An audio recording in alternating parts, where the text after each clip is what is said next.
আল্লাহকে খবে থেকে জিজ্ঞেস করছে, আল্লাহ জান্নাতে আমার বিবি কে হবে? তো বলে চুপ, সব কথা বাড়াস নে, যা কাজ তাই কর। বলে না না, বলো না আল্লাহ বলো।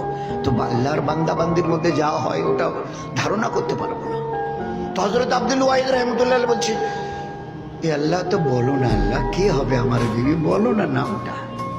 এখন আবদার মান্দার কি করে, বাধ্য হয়ে বলেছে মাইমুনা। কি নাম বললো ভাই? মাইমুনা। আল্লাহর বাড়িটা কোথায়? আবার চুপ। তবে না আল্লাহ বলো বলো, আর কিছু জিজ্ঞাসা বলো।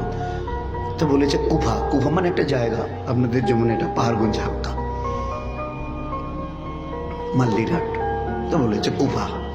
সকালবেলা উঠে কুফায় চলে গেছে। লোককে জিজ্ঞাসা করছে, ভাই এখানে মাইমুনা নামে কোনো মেয়ে আছে? বলে আছে তো। কোথায়? ওই পাহাড়ের কিনারায় বকরি চড়াচ্ছে, ওই মেয়েটা বকরি চড়াচ্ছে। কাছে গিয়ে দেখে যে হ্যাঁ বকরি, কিন্তু ও দাঁড়িয়ে একটা চাদর মুড়ি দিয়ে নামাজ পড়ছে। তো নামাজ পড়ছে তো কথা বলা যায় না, চুপচাপ বসে আছে পিছনে। সালাম ফিরিয়েছে মাইমুনা। যখন সালাম ফিরিয়েছে তো আব্দুল ওয়াহিদ, তো মাইমুনা টের পেয়েছে নিশ্চয়ই এটা কোনো লোকের গলার আওয়াজ হবে, তো একটু খালি ঘাটটা ঘুরিয়েছে। জীবনে কোনোদিন দেখেনি মাইমুনা এ লোককে, কোনোদিন দেখেনি।